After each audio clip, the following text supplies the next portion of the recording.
للخزي ما بوزي سري عمل آغا بيتوشا الهمزي المدس رأس بيقول أبا إكاري لخزي ما دخل بيشاق في راسو جب وقت تذرها كنت وبراش ولي مرفا بالرابع تعجى مرفا نيجي الفاء بأسباب لي مرفا بأسباب يكفلا سرام من دقيق قوس ومحبا مرفا ملو ديواني ملو حاكم ماش خرام الحيط صبك بأدني أفضل بلمتي بفراد لا يدلو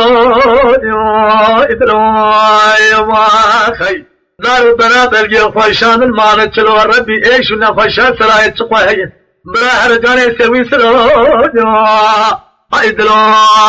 دلو يا خيا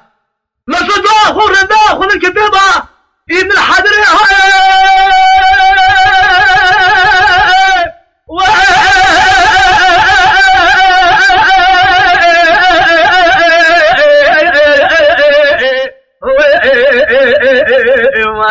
ابن الحجر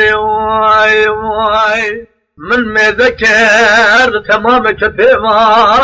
من أول ما ذكر لغاية الأخصار لكتابة عام ما ذكر ثلاث الوهض من مطاج الأنوار مفتوى خور داخل الذي من ما ذكر العظيم ضعف عام من الظروف ترجيب لصداق جدوش رحماني حتى صنع حولة ما حليه ابن القيم ما ذكر حتى لصداق جولنا تأس ودي جامي سمقاتي قول أحمد شر شمسي من قالوا فتوى خور داخل الذي من ما ذكري للشارج الذي حديثه بخاري فتوى خور داخل الذي قام من تفسير باب بالقرآن عدم الشم فتوى خور داخل الكلة على سورة البقرة ولا كنا مسوق غريب سنة قسم تلقى بين سراي النظم حطاني وقتيا جيج مهجوجا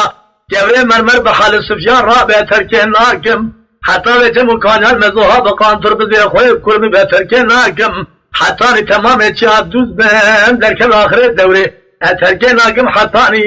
تجال مولي اتركين ناكم حتى عيسى في خنبش بولا كشتنا تجال ورا أرض تجال بكل رابع حشر ومشر يدلو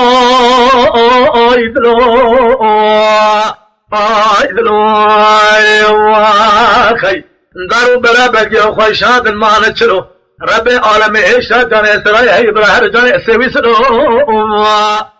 إدلي مدلو خي